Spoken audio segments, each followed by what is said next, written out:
Alright, let's talk about the Force. Is it a superpower? Is it moral or amoral? Does it really control your actions?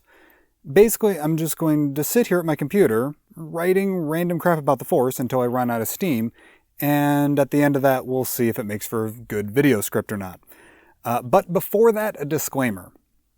I'm not going to apologize for this necessarily, but I do want to disclose that this video is going to have extremely high levels of woo-woo. What I mean by that is I'm going to be delving into the spiritual side of the Force a lot. And in addition, this will be shaped quite a bit by my own personal spiritual beliefs. So if that's not your thing, if you ascribe to a more gamified view of the Force, if that's how you relate to these silly space wizard films, rock on, dude.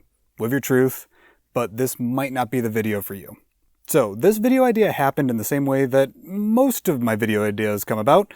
Someone said something in their own YouTube video or on their podcast, and it got me thinking. This time around, it was someone sent in a voicemail to Blue Harvest Podcast asking the hosts, Hawes and Will, about Rey's weirdo dark side / infinity mirror experience thingy. So I'd like to start in that dark, damp cavern on Ahch-To. However, I think it's best if I started way outside of the Star Wars galaxy and pull the Force into the real world for a minute. Here comes the really woo-woo part of the video, and where I skip to the answer of the question I'm asking in the video title. Yes, I do think that the Force is real. I do think that we can connect to a living, breathing energy of existence.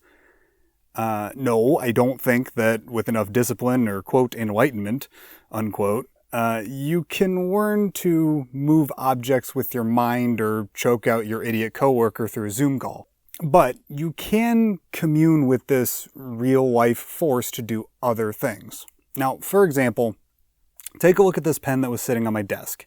It's made up of some plastic and metal and some other stuff, but let's concentrate on the metal tip. Each atom that makes up each molecule of whatever metal this is was created in one instant of infinite violence, the Big Bang. Then they floated around for a few billion years. Then they found their way into a star where those atoms became some molecules. Then that star blew apart, which meant those molecules ended up inside of a ball of rock we call home. Then they formed into an ore deposit through geology wizardry. Then those bits of metal had to be dug out by a person, transported to a place by another person, then forged into a pen tip shape, which was then probably taken to another place by yet another person, where it was assembled with other bits of stardust to create this pen. And then it was packaged, sold to a retailer, shipped to a distribution center for that retailer. Then people in that distribution center got the package of pens to a store in south central Wisconsin, where someone put it on a peg, where I then grabbed it, interacted with a cashier to walk out with the pen, and after all of this, the pen tip worked together with the rest of the pen's components, and another amalgamation of stardust, me, to write down this video's concept to be shared with other collections of stardust. That means you. Not only are all people from the same place, but all of creation came from the same place, at least given our current understanding of physics. That's the kind of Force that I'm talking about when I say that the Force is, quote, real, unquote. It's a funny combination of empathy and awareness, and you do have the power of choice to interact with this Force in a positive or negative way. Personally, I find connecting the Star Wars Force to this real-life Force helps me to enjoy and absorb Star Wars in a deeper, more personally meaningful way. Okay, let's turn the dial back on the woo-woo here and start putting the Force back into a more Star Wars-orientated perspective. With the understanding that we can lay real life over the top of it. Let's do that by talking about the Star Wars scene that spurred this whole ramble, Rey's dark side cave experience. Firstly, I personally don't believe that that specific cave is inherently dark-sided. The Force simply is. It's life and death and pain and joy and celebration and tragedy and everything in between all of those things. What matters is how we are decoding the messages the Force gives us and the characters.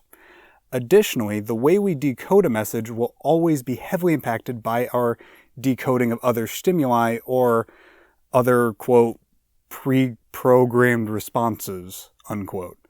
Dark slimy cave? Instinctually, that is a fearful place to be. Could have poisonous spiders or a very large carnivorous something or another. If it's a brightly lit garden with food and shelter from the gentle sun, it's probably a place that gives you peace instead of fear. In a way, I sort of think that Obi-Wan was a little off when he said that the Force controls your actions, but it also obeys your commands. In my mind, the way that I relate to things, you control the nature of the Force, but you will obey its commands. What is Rey's mindset when she walks into that cave? She's confused, disappointed, maybe a little frightened. Of course, the Force would present to her its truth in the darkest, most harmful way possible. That absolute truth is that she's alone. She raised herself, she fed herself, she suffered all alone for all of those years. And predictably, that literally brought her to her knees. But if you reframe that truth, she, yes, is alone. That is the truth. But despite all of that pain and loss, she is still here, thousands of light years away from the only home she's ever known, overcoming her fear and self-doubt in order to retrieve the spark of hope that the name Skywalker represents. That is how the Force really works to me. The Force will appear with the truth. Big old capital T, truth. Your approach will put a filter on that truth. And now, wearing the mask that you yourself placed on that truth, you will be compelled to act on how that truth is presented to you. Do you strike out in fear? Are you inspired to follow some damned fool on some damn crusade? That greatly depends on the type of energy you put into your consultation with the Force in the first place. Additionally, I think this same concept has more evidence to support it than just Rey's vision within the Ahch-To cave. The easiest would be Luke's experience on Dagobah in Empire Strikes Back, where the Force tells Luke that yes, there is a connection between him and Vader, and had he walked into that cave with something else, unarmed, both physically and emotionally, I'm of the opinion that we wouldn't have seen Luke's face within the Vader helmet, something that places the threat of becoming the very person he's trying to destroy in front, but a vision that would have inspired and focused on his potential to rise above what his father has become. Moving on to what I believe to be the best prequel trilogy example of how the Force only gives what we give it. The end of the Jedi's reign. Mace Windu literally says the words, "Our ability to use the Force is greatly diminished."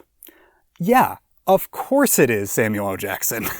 You are living in gilded halls that are figuratively and physically built on the backs of the galaxy's downtrodden. The prequel-era Jedi were so disconnected from the common people and creatures of the galaxy, the beings that actually generate the living Force, that the Jedi were finding it harder and harder to actually find a place within that living Force. Thus, their ability was diminished in using that Force. I don't know. I could sit here writing and writing about more and more examples of times when the Force clearly gives back what characters put into it. Don't even get me started on Clone Wars and Rebels. But I hope I've made my point. In large part, this is the most significant way that Star Wars has affected me as a semi-functioning human person. And I hope this perspective helps you to enjoy Star Wars even more than you already do. Truly and deeply, may the Force be with you, and take care.